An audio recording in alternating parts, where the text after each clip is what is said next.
Imagine you are a fighter. तुम अपनी MMA या बॉक्सिंग फाइट की प्रिपरेशन कर रहे थे और आज वो दिन आ गया। You are in the arena, तुम्हारा अपोनेंट तुम्हारे सामने खड़ा है। तुमने ये फाइट के लिए एक बहुत बड़ी ट्रेनिंग कैंप सरवाइव किया, अपनी बॉडी को एलीट शेप में लाया है, पता नहीं कितने राउंड्स ऑफ स्पारिंग की लड़ाई की है। तुम्हारे चिन में अब तक दर्द है because of the last sparring session. तुम अपने कंट्री का फ्लैग पहनकर अरीना में पहुंचते हो, लेकिन एक चीज याद रखो, तुम हारोगे, जीतोगे, लड़ोगे, कंट्री को फर्क नहीं पड़ेगा।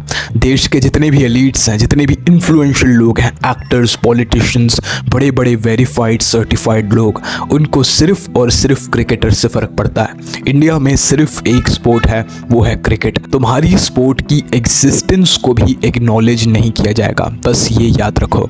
This is the sad reality of being A fighter from India. तुम एमएमए कर रहे हो, बॉक्सिंग कर रहे हो, मुay थाई लड़ रहे हो, किक बॉक्सिंग कर रहे हो, इट डजंट मैटर। कोई भी फॉर्म ऑफ कॉम्बैट स्पोर्ट्स की इंडिया में इंफ्रास्ट्रक्चर ही नहीं है। और सबसे बड़ा रीजन तो ये है कि हम अपने इंडिया के विनर्स को तक सेलिब्रेट नहीं कर रहे हैं। 19 और 20 दिसंबर को 3 मेजर फाइट्स हुई थी, जिसमें 3 फाइटर्स जिन्होंने इंडिया को रिप्रेजेंट किया डोमिनेंटली जीत गए अगेंस्ट फॉरेन फाइटर्स। लेकिन इंडिया में बातें चल रही थी धुरंधर की, भवंडर की, फालतू मूवीज की। मीनवाइल रियल लाइफ हीरोज को एड्रेसल तक नहीं मिली।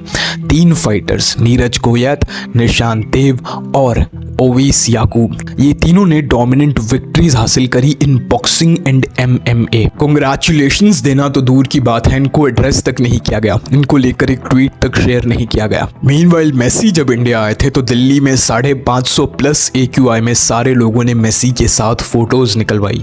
क्या इंडिया के एथलीट्स नहीं हैं जो हम फॉरेन एथलीट्स की इतनी चाटें? इंडियन एथलीट्स को पहले ही इतने सारे डिसएडवांटेजेस हैं, एक खराब इन्वायरमेंट, खराब डाइट, कोचेस तक नहीं है, जिम्स तक नहीं है। ये लोग ट्रेन कहाँ करते हैं, कैसे करते हैं, ये इन्हीं को पता। इंडिया की इन्वायरमेंट में ट्रेन करते हैं। चलो भाई, ओवैस याकूब तो टीम दागिस्तान में है, ठीक है, समझता हूँ, लेकिन नीरज गोयत तो हरियाणा में रहते हैं, निशांत देव भी इसी स्टेट से हैं और वो यहाँ पर ही ट्रेन करते हैं, यहाँ की ही डाइट लेते हैं। सबसे पहले बात करते हैं पहली विक्ट्री की। Neeraj Goyat defeated Anthony Taylor in a dominant 6 round fight, जिसमें 6 के 6 राउंड्स ही उन्होंने जीते थे। It was a classical out boxing. उनकी स्टैंस है ऑर्थोडॉक्स और उसने अपने अपोनेंट को better reflexes, better timing, better counter punching से डोमिनेट किया। 6 के 6 राउंड जीते। He does not have the knockout power और उनकी एज भी ज़्यादा है, वॉल्टर वेट में 34 ईयर्स के हैं। उनके लिए आगे जाके चैंपियन बनना और टेरेंस क्रॉफर्ड जैसे बंदे को हराना मुश्किल है। He is closer to an influencer boxer. मगर उन्होंने एक बहुत बड़ा काम ये किया, उनका अपोनेंट इंडिया को बहुत ज़्यादा डिसरिस्पेक्ट कर रहा था, कह रहा था कि कोई इंडियन आदमी उसे हरा नहीं सकता, और तो और इंडियंस सक, इंडियंस आर वीक। उसे हराया। उसके बाद एक बैक स्टेज ब्रॉल हुई, अपोनेंट ने नीरज भैया के मुंह पे एक बॉटल फेंकी और एक पंगा शुरू हो गया। लेकिन ये सारी चीज़ों को ना कोई मीडिया कवरेज मिली, ना कोई न्यूज़ मिली, क्योंकि न्यूज़ वालों को तो धुरंधर भवंडर छछुंदर करने से फुर्सत ही नहीं मिल रही। जो ये बड़े बड़े यूट्यूबर्स हैं जो फॉरेन में रहते हैं, उनको तक फ़र्क नहीं पड़ता। लिबरल्स और कंजर्वेटिव्स, किसी को फ़र्क नहीं पड़ता इंडिया के बॉक्सर्स से। ये एक actual American racist versus Indian hero की स्टोरी थी जिस पे कवरेज नहीं दी गई। निशांत देव भाई, the man who fought in the Olympics and represented India in 2024, Paris Olympics में लड़े थे, हार गए थे, लेकिन दिलों को जीता था। आई मीन, मैं झूठ नहीं कह रहा, ही लिटरली वॉन दैट फाइट। और एक रॉबरी हुई थी, वरना उन्हें ब्रॉन्ज मेडल गारंटीड मिलता। उन्होंने एमेच्योर से प्रोफेशनल बॉक्सिंग में स्विच किया, लाइट मिडिल वेट डिवीजन में एक टेरर मचाया। और रिसेंटली ये अफ्रीकन बॉक्सर एला, इनका नाम मैं नहीं ले सकता, मुक्वांडा, इसे हराया डोमिनेशन से 4th राउंड TKO में। लेकिन इसकी भी बात नहीं की गई। एक इंडियन एथलीट जो फॉरेन देशों में जाके इंडिया को रिप्रेजेंट करता है, इंडिया के लिए जंग पे जाता है, वॉर पे जाता है, अपनी लाइफ को रिस्क करता है, ब्रेन डैमेज को रिस्क करता है। कुछ कॉम्बैट स्पोर्ट्स कोई टीम स्पोर्ट्स नहीं है। यहाँ पे इंजरी होती है तो तुम्हारा करियर तबाह हो सकता है, तुम्हारी लाइफ खराब हो सकती है, तुम ब्रेन डैमेज और व्हील चेयर पर जा सकते हो। उसको पैसे देना तो दूर की बात, ट्रेनिंग फैसिलिटीज़, कोचेस देना तो दूर की बात, हम उनकी एग्जिस्टेंस को ही एक्नॉलेज तक नहीं करते। कोई क्रिकेट की विक्ट्री होती है तो प्राइम मिनिस्टर खुद इन क्रिकेटर्स से मिलने जाते हैं। मीनवाइल इनको तो लाइक लाइक ये हमारे कंट्री के लोग ही नहीं हैं, किसी और कंट्री के हैं, इंडिया का फ्लैग लेकर जा रहे हैं। And finally I have to talk about Owais Yaqoob. He is from Pulwama Kashmir and he is from team Dagestan. वो हबीब के साथ ट्रेन करते हैं। He fought in Uzbekistan recently Brave FC promotion में and he won by a first round knockout.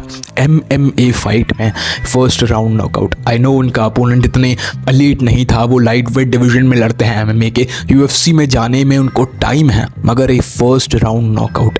3 massive fights, 3 massive victories in just 2 days and nobody cared. हम YouTubers ने इस चीज़ को कवर किया, MMA दोस्त ने बात की, लेकिन जो लोग इस चीज़ में चेंज ला सकते हैं, जो लोगों के पास अथॉरिटी है, पावर है, जिम्स क्रिएट करने की, कोचेस लाने की, इंफ्रास्ट्रक्चर डेवलप करने की, उन लोगों ने ध्यान ही नहीं दिया। इमेजिन इंडिया से कोई जॉन जोन्स टाइप का एथलीट निकलता है, माइक टाइसन टाइप का एथलीट निकलता है, जो बेस्ट इन द वर्ल्ड है, जो चैंपियनशिप होल्ड करता है विथ एन इंडियन फ्लैग। ये इंडिया की पूरी इमेज को चेंज कर देगा। जो रेसिज्म की वेव आई है, जो हमें कमज़ोर मानने की वेव आई है, उसे चेंज कर देगा। हम घटिया डाइट खाते हैं, घटिया एनवायरनमेंट में रहते हैं, हमारे पास ना ट्रेनिंग है ना कोचेस है, हमारी बॉडी फैट ज़्यादा होल्ड करती है रैदर देन मसल। और इन सारे डिसएडवांटेजेस को काउंटर करके इतना ज़्यादा लड़के कोई इतने बड़े स्टेज पर पहुंच रहा है, एटलीस्ट उनकी एग्जिस्टेंस को एक्नॉलेज तो कर दो। बट आई बिलीव कि इन तीनों फाइटर्स ने इंडिया का नाम रोशन किया है, और ये तीनों अगर कंटिन्यूसली ऐसे ही लड़ तो हमारे पॉलिटिशियंस को भी एक न एक दिन एड्रेस करना पड़ेगा कि ये भी एक स्पोर्ट है। क्रिकेट के अलावा देश में ये भी एक स्पोर्ट है जहाँ पर लोग लड़ने जा रहे हैं और जीत रहे हैं। भाई सबसे स्ट्रेंज तो मुझे अंशुल जूबली का लगा था। इवन दो वो हार गए, लेकिन UFC स्टेज पर पहुंचना, UFC के वेइंग स्केल पर पहुंचना भी बहुत बड़ी बात है। अगर उसके UFC वेइंग का बाइसेप फ्लेक्स भी लोग शेयर कर देते ट्विटर पे तो कितनी बड़ी बात हो जाती। मगर नो वन केयर्स।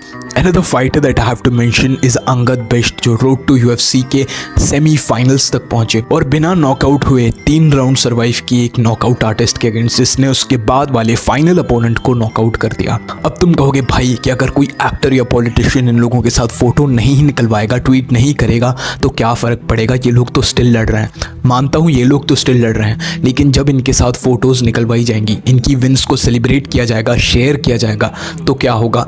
तो न्यू इंडिया का जो यूथ है, जो टैलेंटेड है, जिनके पास फिजिकल ट्रेड्स हैं, वो भी बॉक्सिंग करने का सोचेंगे, वो भी MMA में जाने का सोचेंगे। MMA की जिम्स, बॉक्सिंग की जिम्स एक्सेसिबल होंगी। मैं मुंबई में रहता हूँ और मेरे घर के पास भी एक अच्छी MMA जिम नहीं है तो मैं अफोर्ड नहीं कर पाता। 35,000 रुपये की ईयरली मेंबरशिप है, कौन देगा इतने पैसे? काफ़ी लोगों के पास तो पैसे ही नहीं होते, इसीलिए जो सीरियस एथलीट्स हैं वो पीछे रह जाते हैं। और अगर हम इन एथलीट्स को सपोर्ट करें तो ये देश के लिए एक बहुत ही बड़ी PR का काम कर देंगी, जो धुरंधर जैसी मूवीज़ कभी नहीं कर पाएंगी। बस पूरे वर्ल्ड में हमारी थू हो रही है, हमें अनहाइजीनिक बोला जाता है, पजीत बोला जाता है। अगर एक नॉकआउट आर्टिस्ट जो इंडिया से निकलता है, जो इन अमेरिकन्स को, अफ्रीकन्स को और सुपीरियर रेसेस को डोमिनेट करता है, तो सबका मुंह बंद हो जाएगा कि हाँ भाई, इंडिया में भी लोगों के पास दम है। बोला जाता है कि इंडियंस की चिन वीक है। अरे चिन वीक नहीं है भाई, इंडिया से बंदे गए ही कितने हैं? सिर्फ 10-12 बंदे बॉक्सिंग और MMA में जाकर लड़ रहे हैं। भाई इंडिया में 140 करोड़ पॉपुलेशन है, और क्रिकेट को छोड़ के किसी भी स्पोर्ट को, MMA, बॉक्सिंग तो दूर की बात है, बैडमिंटन, सॉकर, हर एक स्पोर्ट को मजाक समझा जाता है। कितने वर्ल्ड कप्स हमने फुटबॉल में जीते हैं? कुछ नहीं। अब तुम कहो कि भाई ओलंपिक्स तो है ना, ओलंपिक्स में हमसे 10% पॉपुलेशन रखने वाला साउथ कोरिया 10 गुना ज़्यादा मेडल्स लेकर आया। एक बार ज़रा स्टेटिस्टिक्स देख लो। वर्ल्ड कप में भी हमने सिर्फ 2 बार जीता है, मीनवाइल ऑस्ट्रेलिया ने वर्ल्ड कप हमसे काफ़ी ज़्यादा बार जीता है इन क्रिकेट, जिसका हम हवा देते रहते हैं कि भाई क्रिकेट है, अपने पास क्रिकेट है। That's why I believe this is very problematic. अगर हम ही अपने देश के वॉरियर्स की विक्ट्रीज को सेलिब्रेट नहीं करेंगे तो कौन करेगा? मैं इस वीडियो में थोड़ा रिजेंटफुल लग रहा हूँगा, थोड़ा गुस्से में बिटर लग रहा हूँगा, लेकिन ये मेरी थोड़ी सी फ्रस्ट्रेशन है जो बाहर आ गई। बिकॉज यार इट्स वेरी सैड, इंडिया की जो स्टेट है और ये लोग इतना अच्छा काम कर रहे हैं, इनको एड्रेस तक नहीं करते हम। प्लीज़ ये वीडियो शेयर करो, जिससे इंडियन फाइटर्स की रियलिटी सबको पता चले और ये इंडिया की विक्ट्री अनडिनाइबल हो जाए। You know the drill. God bless. I see you at the top.